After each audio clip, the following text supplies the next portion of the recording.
ದೇವ್ರೇ ಕಾಪಾಡಪ್ಪ, ನಾವು ಮಾಡಿರೋ ಪಾಪ ಎಲ್ಲ ತೊಳೆದ್ಬಿಡಪ್ಪ. ಯಾವ ನನ್ನ ಮಗನ ಅದು ನಮ್ಮ ಬಾವನ ಮೇಲೆ ನೀರು ಎರಚಿದ್ದು? Sir sir sir sir sorry sir, barricade ಹಾಕಿದ್ವಿ, ನೀವೇ ನೋಡದೆ ಬಂದ್ಬಿಟ್ಟಿದ್ದೀರಾ. ರೋಡ್ ಕೆಲಸ ನಡೀತಾ ಇದೆ. ಏನೋ ನಮ್ಮ ಏರಿಯಾದಲ್ಲಿ ನಮ್ಗೆ ಗೊತ್ತಿಲ್ದಂಗ್ ರೋಡ್ ಕೆಲಸ ನಡೀತಾ ಇತ್ತಾ? ಅದೆಲ್ಲ ಕೇಳಕ್ ನೀವೇ ಸರ್? ನಮ್ಮ ಬಾವನ್ಗೆ ಇದ್ರ ಮಾತಾಡ್ತೀಯ? ಇವ್ರು ಯಾರು ಗೊತ್ತಾ? ಓ ಗೊತ್ತು ಬಿಡಿ, ಹಳೆ ಕಾಂಟ್ರಾಕ್ಟ್ರು. ಇಷ್ಟು ವರ್ಷ ಇವ್ರುಗಳು ಮಾಡಿರೋ ಗುಂಡಿನೇ ಮುಚ್ತಾ ಇರೋದು ನಾವು ಇವಾಗ. MLA ಆದೇಶದ ಮೇಲೆ ನಾವು ಇದೆಲ್ಲ ಕೆಲಸ ಮಾಡ್ತಾ ಇರೋದು. ಯಾರ ಅವ್ನು MLA? ಮುಖ ಮುಸುಡಿ ಗೊತ್ತಿಲ್ದಿರೋನಲ್ಲ MLA. ನನ್ನ ಕರ್ಸ ಅವನ್ನ ಸುನೀಲ್ ಬಾವ, ಕಿರಿಕೆಲ್ಲ ಬೇಡ. ಸುಮ್ಮನಿಲ್ಲ, ಅವ್ನ್ ಯಾರೋ ಹೊಸ MLA.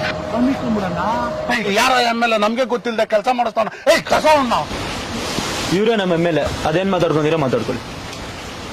ಸರ್ ಹೇಳಿ, ಏನ್ ನಿಮ್ ಸಮಸ್ಯೆ? ಏನು ನೀವು MLA? ನೀವು MLA? ನೀವೇನ್ ಸರ್ ಹಿಂಗ್ ನಿಂತಿದ್ದೀರಾ? ಬೊಮ್ಮೆದ ಹಾರ ಟೋಪಿ ಹುಡುಗರು ಎಲ್ಲಾರನ್ನು ಕರ್ಸ್ಬಿಡ. ಅದು ಇಲ್ಲಿ ಕರ್ಸ್ಬಿಡ. ನಿಮಿಷ ನಿಲ್ಸಿ, ನಿಮ್ಗೆ ಏನ್ ಬೇಕು ಹೇಳಿ ಫಸ್ಟ್.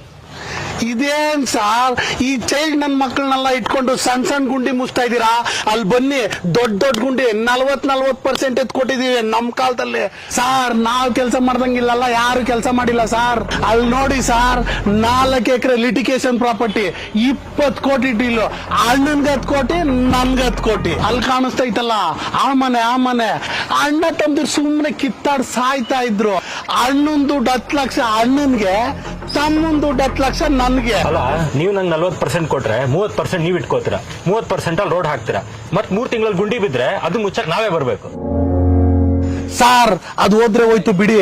ಇವನು ನಮ್ ಬಾಮೈದ ಫುಲ್ಲು ಶಾರ್ಪ್, ಕಷ್ಟದಲ್ಲಿ 5 ಲಕ್ಷ ಎತ್ಕೊಡ್ತಾನೆ. ಅಷ್ಟೇ ಅಲ್ಲ, ನಮ್ ಹುಡ್ಗ 30 ಜನ ಹುಡುಗರನ್ನ ಮಾಡ್ದವನೆ. ನೀವು ಅಂದ್ರೆ ಸಾಕು ಆ ಅಂತ ಕೆಲಸ ಮಾಡ್ಕೊಡ್ತಾನೆ. ಇನ್ನು ಬೇಕು ಅಂದ್ರೆ ಆ ಅನುದಾನ, ಈ ಅನುದಾನ, ಅದು ಇದು ಎಲ್ಲ ಸೇರಿಸಿ ನಿಮ್ ಪಾರ್ಟಿಗೆ ನಿಮ್ಮಿಂದಾನೆ ಫಂಡ್ ಜಾಸ್ತಿ ಹೋಗೋ ತರ ಮಾಡ್ಸಿ ನಿಮ್ಮನ್ನ ಮಿನಿಸ್ಟರ್ ಮಾಡದೆ.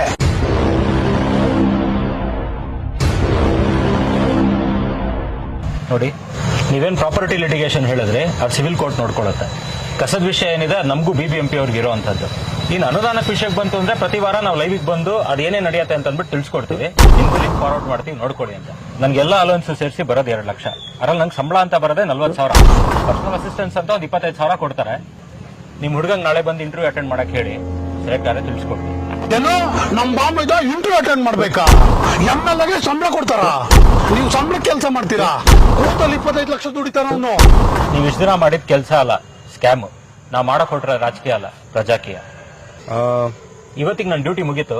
ಭರತ್, ಇವತ್ತೇನೇನು ಪ್ರೋಗ್ರೆಸ್ ಆಗಿದೆ ಅಷ್ಟೊಂದು ಸೋಷಿಯಲ್ ಮೀಡಿಯಲ್ಲಿ ಅಪ್ಲೋಡ್ ಮಾಡ್ಬೋದು. ಸರಿ ಸರ್, ಡನ್ ಸರ್. ಯೋ, ನೀನ್ ಮಂಚನೇ ಅಲ್ಲ, ನಿನಗ್ ಮಂಚೋತನೇ ಇಲ್ಲ.